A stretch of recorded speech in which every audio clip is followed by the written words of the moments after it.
প্রণাম মহারাজ। বলো মাখনলাল, কি বলতে চাও? আমি এবার অনুমতি চাই মহারাজ। মানে? আমার অনেক ভাগ্য যে আমি মহারাজের আতিথ্য গ্রহণের সুযোগ পেয়েছি। এবার আমি বাড়ি ফিরতে চাই মহারাজ। তোমার এখানে কি কোনো অসুবিধা হচ্ছে? না না মহারাজ, এ আপনি কি বলছেন? আপনার সহচর্য পাওয়া যে আমার পরম প্রাপ্তি। আমি চাষি মানুষ, খেটে খাই। আমার সেই জীবনেই পরম শান্তি। তুমি কি বংশীলালকেও নিয়ে যেতে চাও নাকি? না মহারাজ, ও থাক এখানে, মাঝে মাঝে আমার সাথে দেখা করে এলেই হবে। যেতে চাইছো যাও, আমি তোমাকে আটকাবো না। এই রাজপ্রাসাদের দ্বার তোমার জন্য সর্বদা খোলা। এ আমার সৌভাগ্য মহারাজ।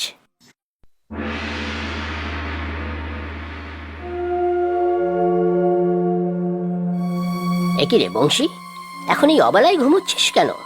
হুম উফ, ও বাবা, তুমি? ওঠ ওঠ, উঠে বস বাবা। অবেলায় পড়ে পড়ে ঘুমোচ্ছিস কেন? শরীর টরীর খারাপ হলো নাকি? শরীর ভালোই আছে, ঘুম পেলো তাই ঘুমাচ্ছি। আগে তো তোকে কখনো এইভাবে শুয়ে থাকতে দেখিনি। সারাদিন বাঁশি নিয়ে নদীর পাড়ে বসে থাকতিস। তুমি কিছু বলতে এসেছিলে বাবা? হ্যাঁ রে, আমি বাড়ি ফিরে যাচ্ছি। তুই সাবধানে থাকবি। রাজামশাই তোর উপর খুব ভরসা করেন, তোকে খুব বিশ্বাস করেন। কিন্তু তুমি চলে যাচ্ছ কেন বাবা? আমার বাড়িতে তো আমাকে ফিরতেই হবে। আমার সৌভাগ্য যে রাজামশাইয়ের আতিথ্য গ্রহণের সুযোগ পেয়েছি, কিন্তু তাই বলে তো আর সারা জীবন এখানে থাকতে পারি না। কিন্তু বাবা, এখানে তো কত আরাম, কত ঐশ্বর্য। সেসব ছেড়ে তুমি চলে যাবে? তোমাকে কত কষ্ট করে রোদে জলে ভিজে চাষ করতে হয়। আমার যেটা কাজ, আমাকে সেটা তো করতেই হবে। রাজবাড়ির আরাম ঐশ্বর্যে আমার কোনো লোভ নেই। চাষি চাষ না করলে সবাই খাবে কি? ঠিক আছে, আমি চলি, তুই সাবধানে থাকিস। বাবা যে কি করে আবার ওই কুড়ে ঘরে থাকার কথা ভাবতে পারে কে জানে। এই আরাম ঐশ্বর্য ছেড়ে কেউ যায় নাকি?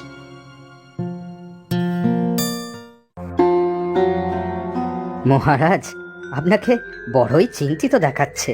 হ্যাঁ, চিন্তা তো হওয়ারই কথা মহামন্ত্রী। যুবরাজের সামনেই রাজ্যাভিষেক। আপনি অযথাই চিন্তা করছেন মহারাজ। সব ব্যবস্থা সঠিক সময়ে হয়ে যাবে, আমার উপর ভরসা রাখুন। সে ভরসা আমার আছে মন্ত্রী। তুমি না থাকলে বংশীলালকে তো পেতাম না। তাহলে বংশীলালকেই ডেকে পাঠাই মহারাজ। তার অপূর্ব বাঁশির মূর্ছনায় আপনার চিন্তা দূর হবে। উত্তম প্রস্তাব। প্রহরী, আজ্ঞা করুন মহারাজ। বংশীলালকে খবর দাও, এখানে আসতে বলো। যথা আজ্ঞা মহারাজ।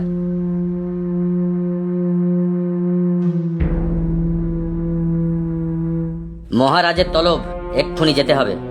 এক্ষুনি? সবে তো বসলাম এখানে। না, মহারাজের আদেশ, এখনই তোমাকে যেতে হবে। সঙ্গে চলো। এই তো বংশীলাল উপস্থিত। এসো বংশী, অনেকদিন তোমার বাঁশি শুনিনি। বাঁশিতে এমন সুর তোলো যাতে আমার সব চিন্তা দূর হয়ে যায়। মহারাজ, একটি আরজি আছে। হ্যাঁ বলো। আপনার গলার মতির মালাটি বড়ই সুন্দর। আমার বাঁশি বাজানোর পুরস্কার হিসাবে আমার কিন্তু এটি চাই। অবশ্যই অবশ্যই, তোমার গুণের কাছে এ যে সামান্য। তাহলে শুরু করো।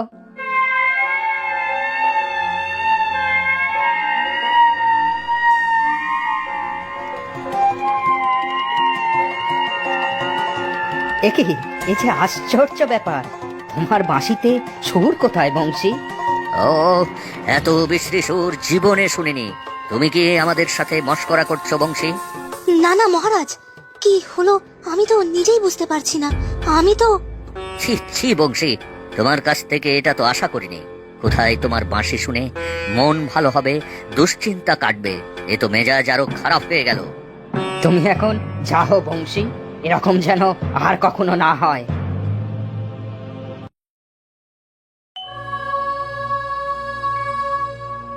আহারে, বাচ্চাটা আমার একেবারে নেতিয়ে গেছে। জ্বরটা যে কমছেই না। ওর বাবাও তো নেই যে একটু বদ্দিকে দেখিয়ে আনবো। না, বিকালে আমিই যাব না হয়। বীরু, ও বাবা বীরু, একটু চোখ খোল বাবা। মা, খিদে পেয়েছে। এই তো বাবা, এক্ষুনি ভাত দেবো।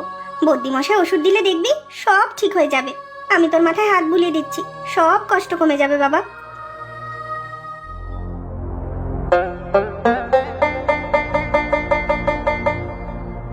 বদ্যিমশাই, আমার বাচ্চাটা জ্বরে কাহিল, একটু ওষুধ করে দিন না। ওষুধ যে দেব, টাকা পয়সা কিছু এনেছো? বীরুর বাবা ভিন দেশে গেছে কাজের জন্য, আমার কাছে তো টাকা নেই। ওর বাবা ফিরুক, তারপরে আপনাকে টাকা দিয়ে যাবে। শুধু ওষুধ খাওয়ালে তো হবে না, সঠিক পথ্য চাই। সে তো জানি বদ্যিমশাই, কিন্তু একটু ভালো মন্দ যে ছেলেটাকে খাওয়াবো সে ক্ষমতাও নেই। এই নাও ওষুধ, খাইয়ে দেখো। মা, মাথায় খুব ব্যথা করছে মা। এই তো বাবা, আমি মাথায় হাত বুলিয়ে দিচ্ছি। বদ্যিমশাইয়ের ওষুধে যে কোনো কাজই হলো না। জল খাবো মা? হ্যাঁ, এই তো দিচ্ছি বাবা। কি যে হলো আমার ছেলেটা। যাই, একবার রাজা মশাইয়ের কাছে সাহায্য চাই। আমার ছেলেটাকে বাঁচান মহারাজ। কি হয়েছে সবিস্তারে বলো। আমার ছেলের বড় অসুখ মহারাজ। অসুখ করেছে, বুদ্ধিমশাইকে দেখাও। দেখিয়েছি মহারাজ, এমনই পুরো কপাল আমার, ওষুধের দাম দেওয়ার সামর্থ্যটুকু আমার নেই। তোমার স্বামী কোথায়? উনি তো ভিন দেশে গেছেন কাজের জন্যে। আমার কাছে টাকা পয়সাও কিচ্ছু নেই, ওষুধের সাথে যে পথ্যও লাগে সেইটুকু ব্যবস্থা করার ক্ষমতাও নেই আমার। আমার ছেলেকে বাঁচান মহারাজ, ও ছাড়া যে আমার কেউ নেই। ঠিক আছে ঠিক আছে, শান্ত হও। মন্ত্রী, একে কিছু স্বর্ণমুদ্রা দিয়ে দাও, ছেলের ভালো করে চিকিৎসা করা। আমার একটা বক্তব্য আছে মহারাজ, বংশীলালকে ছেলেটির কাছে পাঠানো হোক। তার বাঁশির সুরে তো জাদু আছে, নিশ্চয়ই ছেলেটি ভালো হয়ে উঠবে। এ তো উত্তম প্রস্তাব, বংশীর সাথে এক প্রহরীকেও পাঠানো হোক।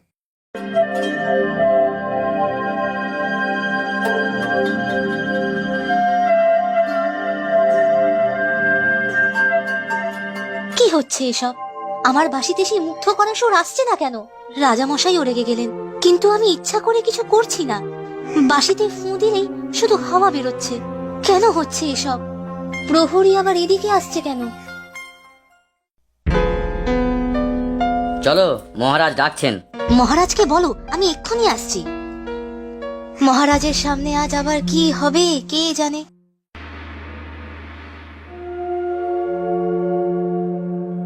এই তো বংশী উপস্থিত। প্রণাম মহারাজ। প্রণাম মন্ত্রী মশাই। তোমার জন্য একটি কাজ আছে, এর সাথে যাও। এর ছেলে বড়ই অসুস্থ, তোমার জাদুই বাঁশির সুরে ছেলেটিকে সুস্থ করে তোলো। এখনই যেতে হবে? হ্যাঁ অবশ্যই। মহারাজ যখন বলছেন তখন নিশ্চয়ই তুমি খুব ভালো ছেলে, দয়া করে চলো আমার সাথে। ঠিক আছে চলুন। বাজাও তোমার বাঁশি, দয়া করে সুস্থ করে দাও আমার ছেলেকে।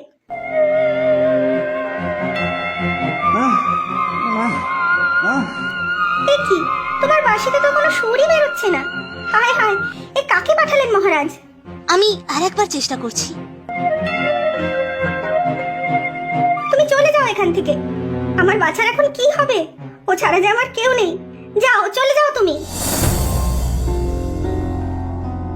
ছি ছি ছি বংশী, তুমি তুমি এইভাবে আমাকে অপমান করলে। আমি ইচ্ছা করে কিছু করিনি মহারাজ। তোমার এত বড় স্পর্ধা, তুমি মহারাজের মুখে মুখে কথা বলো। আমার প্রজার কাছে আমার মাথাটা নিচু হয়ে গেল শুধুমাত্র তোমার জন্য। ছি ছি, তোমার যে বাঁশির সুর নিয়ে আমার গর্বের শেষ ছিল না, সেটাই আমার অপমানের কারণ হলো। আমার তো মনে হয় ইচ্ছা করেই তুমি বাঁশিতে সুর তোলনি। না না মন্ত্রী মশাই, আমি সত্যি বলছি, আমার বাঁশিতে সুর আসছে না। আমি আর কোনো কথা শুনতে চাই না বংশী। তোমার জন্য আজ আমার প্রজাদের কাছে লজ্জায় আমার মাথা নিচু হয়ে গেছে। অবিলম্বে তুমি এই রাজপ্রাসাদ ত্যাগ করবে। তোমার উপরে আশা ভরসা করাটাই আমার ভুল হয়েছিল। মহামন্ত্রী, অসুস্থ ছেলেটির বাড়িতে কিছু অর্থ সাহায্য পাঠানোর ব্যবস্থা করুন। যথাজ্ঞা মহারাজ। আরে বংশী যে, হায় হায়, কদিন ধরেই মনটা তোর জন্য কেমন কেমন করছিল। আয় বাবা বস, চিড়ে গুড় দিচ্ছি, খা তো পেট ভরে। আমি কিছু খাবো না বাবা। কি হয়েছে বংশী, কাঁদছিস কেন? আমি জানি না বাবা, আমার বাঁশিতে আর সুর নেই। আমি বাঁশিতে সুর তুলতে পারছি না বাবা, আমার সব সুর হারিয়ে গেছে। আমি হয়তো খুব লোভী আর আরামপ্রিয় হয়ে গেছিলাম বাবা। এসব কি বলছিস তুই? আমি জানি না বাবা, আমি আর কিচ্ছু জানি না। মহারাজও আমার উপর খুব অসন্তুষ্ট। আমাকে আমাকে রাজপ্রাসাদ থেকে উনি চলে যেতে বলেছেন। আমার বাঁশির সুর হারিয়ে গেছে বাবা। কাঁদিস না, শান্ত হয়ে বস। কি করে আমি আমার বাঁশির সুর ফিরে পাবো বাবা? পাবি পাবি, ঠিক পাবি। কান্নাকাটি করিস না, আমি তোর খাবার আনছি। তুই বাবা সাধারণ মানুষের মতো বাঁচার চেষ্টা কর।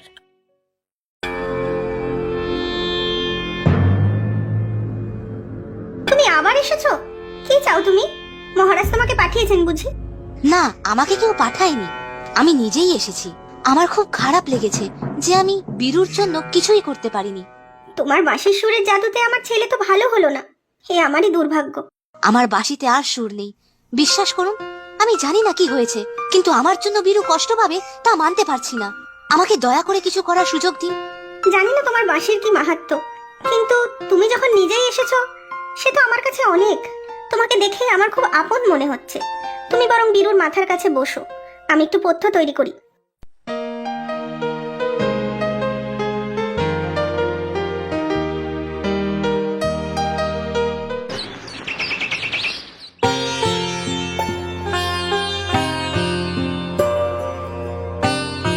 আগে আমি সারা দিন মাঠে ঘাটে জঙ্গলে ঘুরে ঘুরে বাঁশি বাজাতাম।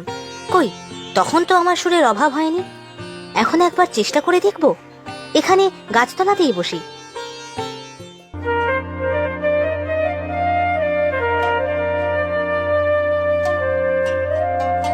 কিরে, অসুবিধা হচ্ছে কিছু? না মা, অনেকটা ভালো লাগছে। আমি একটু বাইরে গিয়ে বসছি। ঠিক আছে, একা বেশি দূরে কোথাও যাবি না, এখনো যে জ্বর তোর সারেনি।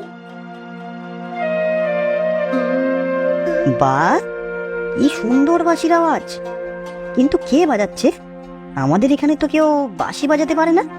একবার দেখবো বাগানে গিয়ে। তবে মা যে বারণ করলো। না, একটু গিয়ে দেখেই আসি, এক্ষুনি চলে আসবো।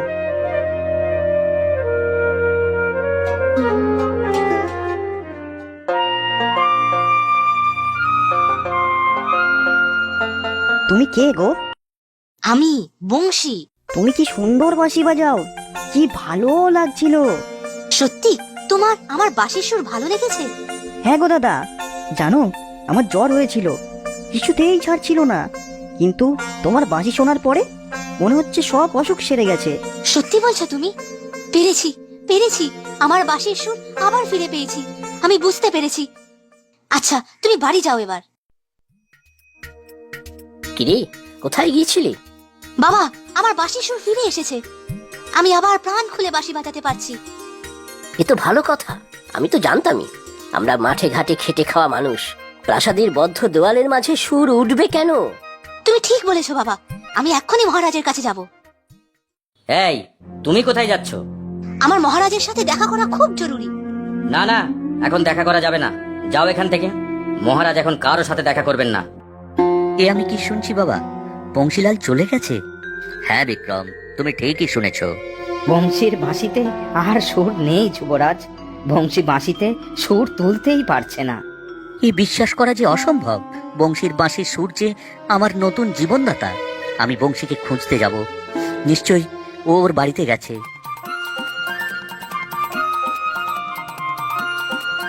এ কি, এ যে বংশীর বাঁশির সুর। তাই তো, কোথায় ও? এই যে সেই মুগ্ধ করা জাদুই সুর। প্রহরী, প্রহরী! এই বাঁশি যে বাজাচ্ছে তাকে এই মুহূর্তে আমার সামনে নিয়ে এসো।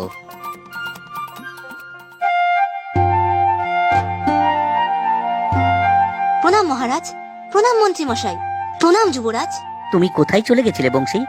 এতক্ষণ যা শুনছিলাম তা কি তোমার এই বাঁশিরই সুর? হ্যাঁ মহারাজ, আমার বাঁশিতে আবার সুর ফিরে এসেছে। আমি আমার ভুল বুঝতে পেরেছি মহারাজ। ভুল মানে? আমি রাজপ্রাসাদের ঐশ্বর্যে মোহিত হয়ে নিজের শিকড় ভুলতে বসেছিলাম।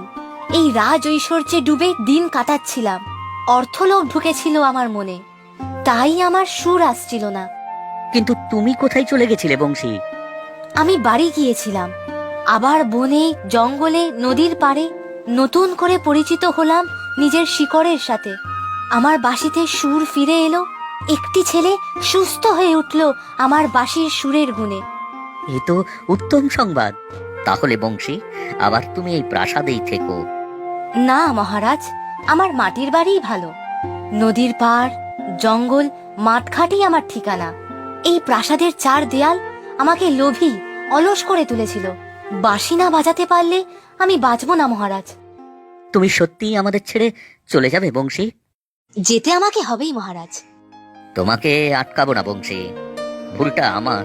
তোমার সুরকে প্রাসাদে আটকে রাখতে চেয়েছি। শুধু একটা কথা দাও, মাঝে মাঝে এসে তোমার বাঁশি শুনিয়ে যাবে আমাদের। যথাজ্ঞা মহারাজ।